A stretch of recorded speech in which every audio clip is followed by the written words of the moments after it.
শাহজালাল বিজ্ঞান ও প্রযুক্তি বিশ্ববিদ্যালয় ভর্তি পরীক্ষা 2025-26 শিক্ষাবর্ষের ভর্তি পরীক্ষায় উত্তীর্ণ শিক্ষার্থীদের র্যাঙ্ক লিস্টে যারা রয়েছে তোমাদের জন্য সকল শিক্ষার্থীরা এ এবং বি ইউনিটের সকল শিক্ষার্থীদের জন্য জরুরি নোটিশ প্রকাশ করা হয়েছে।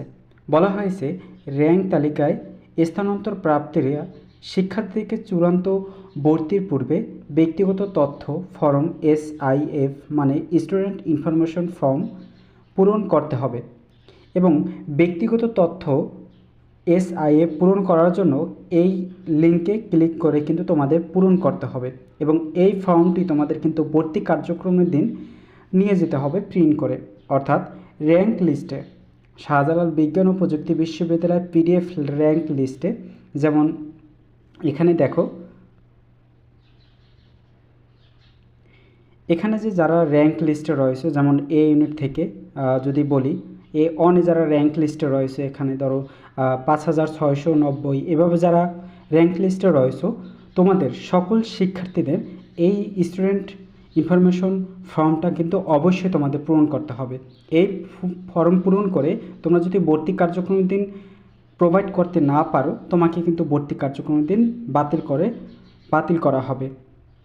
এখন আসি তোমাদের সাবজেক্ট চয়েস নিয়ে বিশেষ প্রশ্ন রয়েছে। অনেক শিক্ষার্থীরাই বলেছে যে শাহজালাল বিজ্ঞান ও প্রযুক্তি বিশ্ববিদ্যালয় কবে থেকে কবে পর্যন্ত সাবজেক্ট চয়েস দিতে হবে, অতএব সাবজেক্ট চয়েসটা কীভাবে দিতে হবে সেটা অনেকেই জিজ্ঞেস করেছো। দেখো, সাবজেক্ট চয়েসটা নিয়মটা একবারে ভিন্নভাবে সকল বিশ্ববিদ্যালয় থেকে একবারে ভিন্নভাবে। যেমন এখানে কিন্তু 6টি নির্দেশনা যা দেওয়া হয়েছে। দেখো, 1 নম্বরে বলা হয়েছে ভর্তি নিশ্চয়তার জন্য শিক্ষার্থীদের ভর্তির সময়সূচি অনুযায়ী সরাসরি উপস্থিত হয়ে সাবিপ্রবি ক্যাম্পাসে উপস্থিত হয়ে সাবজেক্ট নির্বাচনের জন্য উপস্থিত শিক্ষার্থীদের মেধাক্রম র্যাঙ্ক অনুযায়ী নির্ধারিত কক্ষে পর্যায়ক্রমে ডাকা হবে।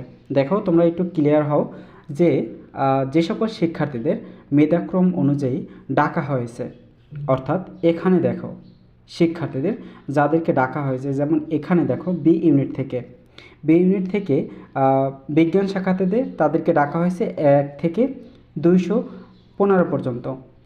এই যে তারিখ অনুযায়ী 8 তারিখে ডাকা হয়েছে, তবে এই 8 তারিখে তাদেরকে মেধাক্রম অনুযায়ী একটি কক্ষে তাদেরকে রাখা হবে। তারপরে তাদেরকে বি ইউনিটে যতগুলো সাবজেক্ট আছে সেই সাবজেক্ট তাদের কাছে দেওয়া হবে, শিক্ষার্থীর কাছে মেধাক্রম অনুযায়ী কিন্তু ডাকা হবে। তারপর তাকে সাবজেক্ট দেওয়া হবে যে তুমি কোন সাবজেক্টটা তুমি চয়েস দিতে চাও বা কীভাবে তুমি সাবজেক্ট চয়েস দিতে চাও সেভাবে কিন্তু তোমাকে কক্ষে ডাকা হবে।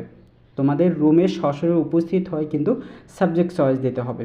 অতএব শাহজালাল বিজ্ঞান ও প্রযুক্তি বিশ্ববিদ্যালয়ে এমনটা কোনো নিয়ম নাই যে তোমাদের এত সময় থেকে এত সময় পর্যন্ত অনলাইনে সাবজেক্ট চয়েস দিতে হবে, এটা কিন্তু নিয়ম নেই। তোমাদের কিন্তু ভর্তি কার্যক্রমের দিন যেদিনকে তোমাদের ডাকা হয়েছে ওই দিনকেই তোমাদের সাবজেক্ট চয়েসের সময়সূচি বা ওই দিনকেই সরাসরি উপস্থিত হয়ে কক্ষে যে মেধাক্রম অনুযায়ী ডাকা হবে এবং সেই অনুযায়ী তোমাদের কিন্তু সাবজেক্ট চয়েস দিতে হবে।